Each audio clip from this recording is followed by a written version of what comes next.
Remember this from the last video? Well, it probably needed 2 to 3 stitches, but watch this. See how I fixed it? I'm not recommending you do it this way. Because it is pretty deep. That one actually hit me pretty hard. So let me get that to quit bleeding and I'll be right back. All right, guys, welcome to the continuation of last night's video. So if you remember last night, I had a little boo-boo where I was chipping away this tile. Piece of the tile flung up in the air and came straight down and landed right there on my leg.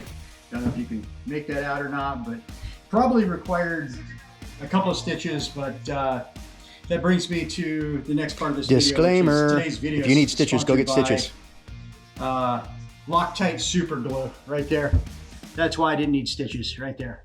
Loctite super glue. Little super glue fixes just about everything, that and duct tape. And that's a joke. They did not sponsor this video. But I feel better today, and we're time to rock and roll. So we're gonna grab our beating tools, and we're gonna go at it again. Today, let's continue removing this edge here.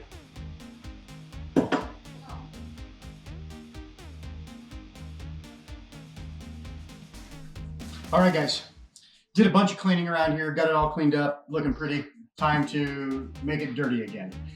So what I did was I've been looking for my concrete chisel. If anybody knows where it's at, hey, I'm game. Tell me, I'm all ears. I can't find my concrete chisel, and so I've got a variety of tools that I've just looked through the garage and see what I thought might work best to take this up. If you have the time, what's really best is they make an automatic chisel that chisels underneath this, and it makes extremely fast work of it. Today is Sunday, rental place isn't open. I don't have one, and so I'm gonna try a jam cutter, because these tools, this adapter for this jam tool is less, it's not expensive, so I can buy another one if I ruin it. Because usually what I'm used to working with is wood as opposed to tile. So I'm gonna try the jam tool first. Here we go.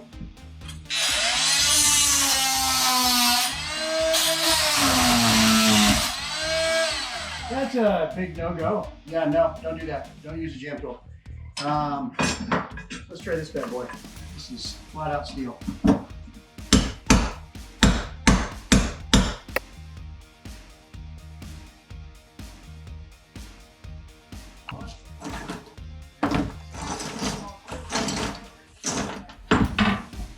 And like I was telling you guys, that this is not my job. I don't do this stuff.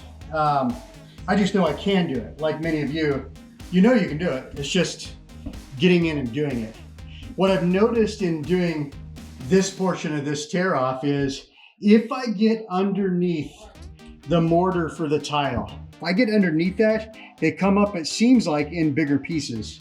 So I'm gonna try that for a little while, I guess. See how I do. Because I've been trying just to get underneath just the tile and leave the mortar in place. Just because I thought it'd be easier, but it's not. My slab guy, tile guy, he wanted $500 more to do the demo. I probably should have left him. Guys, I want to take a quick break and just show you a little bit of what I've learned over the last, I don't know, 20, 30 minutes. And that's that there is a better way. So you saw me in all the little tiny pieces that I was taking out. Well, check this out. Check that piece out, right? That's why I took a little bit of a break. I wasn't gonna start the video portion of it back up until I moved over to the kitchen side of the range, but that's the best piece I've taken up so far. And how I did it was smashing the counter at each tile point where the tiles come together. And then going in and just driving the chisel as far as I can, starting to lift it. And then lifting everything with these. And yes, do some of them break off like this or this? But man, remember the ones that I was doing that were like that, right? So much faster. Anyway, wanted to give you a heads up. Okay guys, it was about an hour and 20 minutes ago that I shut the camera off and to get it to look like this. And so, took some definite time, but to making progress, and I actually think it went a little faster than I thought. What part of the problem was is all these little white little dots, if you can make them out from there. I'll make sure I catch you in the next side when we do them over here. They stapled the holy crap out of the hardy board that they put down first. I mean, you know, when you put hardy board down, you could probably put like 10 staples in the whole thing, and there's probably somewhere around 200 here.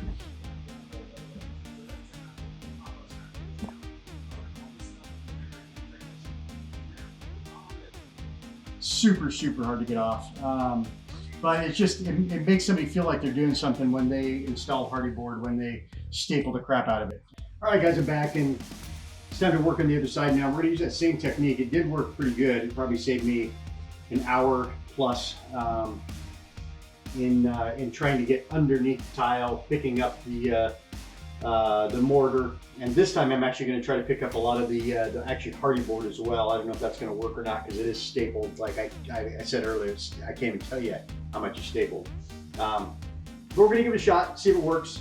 Most important thing I think I was telling you earlier is I found that breaking these where they joined, I was able to pick up bigger pieces. And so we're going to try that right now.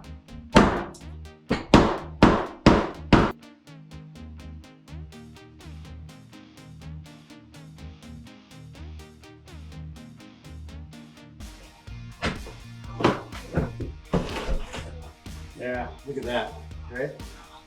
That's a good piece.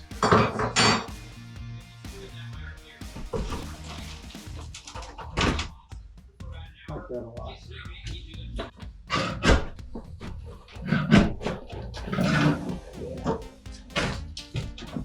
You can see the difference. Like it's huge. That right there alone, like those two pieces, if I were doing it earlier the way I was doing it the first time I showed you, without banging it, breaking it, without using both bars, without getting the chisel all the way underneath. Those two pieces alone would have taken a half hour, and we're done in 5 minutes. Okay guys, I did a couple more pieces off camera, but I can tell this one piece, and you may be able to see it from there. I don't know how well that's zoomed in, but this is going to be our biggest piece yet that we're taking off, and it all has to do with that technique where we try to do our best to not just get under the mortar, but to get under the hardy board that they laid down on first. Basically, hardy board is kind of like a concrete paper that they use for a flat surface. And so you can see here, I'm underneath both the hardy board and the mortar, and then check this out. It's by the way, this is still connected to the sink, so it's kind of tough, but I'm gonna do my best with it. So here we go.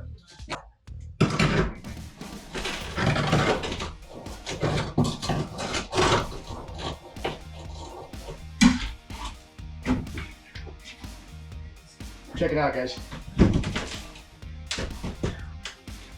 Look at that. That's what I'm talking about. Let's hold that right outside. I'll be right back. So, that came out really nice. Unbelievable.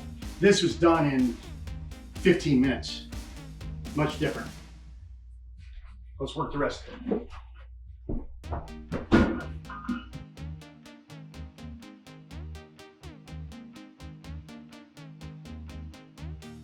There we go.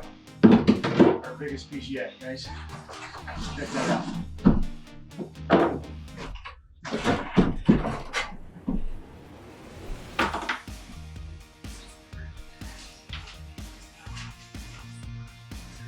All right, y'all. I'll take this outside. I'll be right back. And look at this. Across the front here, 1, 2, 3, 4, 5, 6, 7, 8, 9, 10, 11, 12, 13, 14, 15, 16, 17, 18, 19, 20, 21, 22, 23, 24, 25, 26, 27, 28, 29, 30, 31, 32, 33, 34, 35, 36, 37. 37 staples means to me that these guys do new construction and they've never remodeled jack.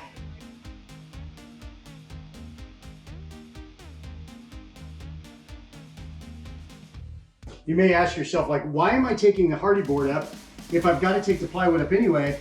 And the answer is this, is that the countertops aren't going to be ready for probably 10 days. And I just want something that somewhat resembles a home to live in for the next 10 days.